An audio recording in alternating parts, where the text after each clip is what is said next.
Today I want to talk about Syria and whether or not Trump made the right decision in bombing them. And a lot of people say that, we should just stay out of it because it's not our problem. Despite the fact that we have all kinds of evidence that really, really bad things are happening there, and children are dying, and people are, it's one group of Syrians against another. Whether or not we know that it's their government or not, we don't know. I mean, maybe they know. From what I've seen, it's suspected that it's their government, but there's no, definitive proof. That may have changed in, the last day or so.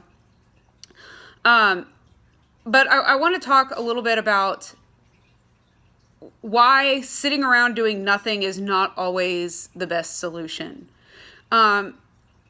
When Hitler started sending Jews to the concentration camps and death camps, we didn't really do a whole lot.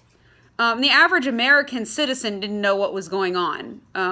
Obviously, we didn't have, social media and hardly any media at all at that point to spread information. But that doesn't mean that our government didn't know what was going on. They knew. Not only did they know, they didn't do a thing to help, and actually, in some ways, hurt people. There were, people that were trying to come over here to escape what was going on over there, and our government just looked the other way. Not our problem. And in some cases even sent them back. Nope, we don't want you here. We don't care that you're a refugee. We don't need you. Go back to Europe where you came from. And most people, regardless of political affiliation, look back on the Holocaust as, this horrible time period where these people were treated in a very unjust way. To see something like that on a smaller scale happening again, and people not realizing that it's the same thing, just to a different group of people. I mean, if it was going on in Israel and the Palestinians were doing this to the Israelis, would all of a sudden that be an okay thing should we go bomb them then because it's the Jews? But it's not just the Jews, and it's not just the Syrians. This happened in Cambodia, and we didn't really do a whole lot. We went to war with Vietnam. We didn't do a whole lot to stop Cambodia's, mess from going on. It happened in Armenia. Anybody heard of the war with Armenia to, stop the violence over there? No, because we didn't get involved. It happened in Bosnia. We sort of did something about that, although I don't really think it had a whole lot to do with the people there that were being hurt. It was more of a political thing for us. And Rwanda. It happened in Rwanda, y'all, not that long ago. In 1994. People in Rwanda were murdering each other. And not, some of them were shooting at each other, but they were using machetes. They were chopping children to bits because they were Tutsi and not Hutu. And instead of our government doing something to help, not only did we decide to sit out and do nothing, but so did the entire United Nations. They left 60 or less peacekeeping, part of their peacekeeping corps there to handle the situation. And around, somewhere, it's estimated, because, you can always find definitive proof that people have been killed, and some people were, buried, some people were chopped to the point where they weren't recognizable. Somewhere between 500,000 and 1 million people were killed. And Bill Clinton knew exactly what was going on. And you know what he did? He ordered all the white American people out of the country to leave them to their own devices. Didn't do a damn thing. And you think that was an okay solution? You think it's okay to sit idly by and watch people do that to each other? Because, that was not our finest hour at all, to sit there and allow that to happen. And not only us, but all the Europeans too. That we all had the power to stop that. We could have easily gone in there and said, hey, y'all can't treat these people this way. These are your people.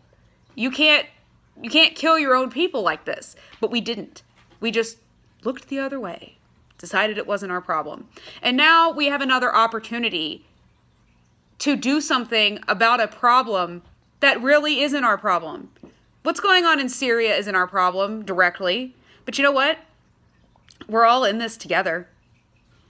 None of us show up here, and it's not a single player game, y'all. This is a multiplayer game, and we're all in it. And when bad things happen in other parts of the world, it does affect us. We are one of the few species that is self-aware enough that violence like this hurts on a deeper level than just physical. You know, I don't know anybody in Syria, but I feel really, really bad for all those kids that are being killed over there because there's no one helping them. And the one person, you know, the one country, the group of people that did try to stand up, I mean, imagine this. Imagine you're from Syria and the United States sent bombs over there to stop the people who are killing you and your people, you know, because you're on the receiving end. And all you see in the news is how people say they aren't worth it. Because that's what we're saying when we say we should stay out of it. Those people aren't worth it. We should just let them die. What if that was going on here? What if Trump or you know, Obama had done this in the past? Or, you know, what if the president started killing Americans and we were defenseless to stop it? We couldn't do anything about it. Do you think we would want everybody else in the world to just sit there and do nothing while we all died? Because I don't think that's what we would want. And I don't think that's what Syria wants either. And, you know, and it's exactly what certain people want because they would benefit from that. Syria has things that we like. You know, they have access to things. Things like oil. Yeah, you know, so the Russians have an interest in that. So if we get involved and we are, you know, helping Syria and we overturn their government and set up a new, less corrupt government, I'm not going to say not corrupt, less corrupt than the one that's already there, because all governments are corrupt in some way, shape, or form. You know, we do that, then now who gets first dibs on trade? Us. And guess who doesn't? Russia. So, of course, Russia wants us to stay out of it. They want to deal with it on their own time. You know, China wants to deal with it on their own, you know, their way. Everybody wants to deal with it on their own. You think those people have Syria's interest in mind? No, they've got Russia and China's interest in mind. Just like we have the United States' interest in mind. And it doesn't make any of us bad people for that. You know, we have needs as a country. You know, we have trade needs. And that's okay that we have trade needs. But more importantly than that is we need to look out for one another. And if that means sometimes dropping bombs on people to stop bad people from doing bad things, then so be it. Because those kids over there, they matter. They matter more than our oil. They matter more than keeping up appearances. And they matter more than whether or not somebody out there likes Trump or doesn't like Trump. Because they didn't ask for any of this. And if we can do something to help them, then maybe we're starting to do the right thing. But sitting around doing nothing and letting them die, that is never the right thing to do. Okay? So, I don't know. Don't be a sheep. Think for yourself.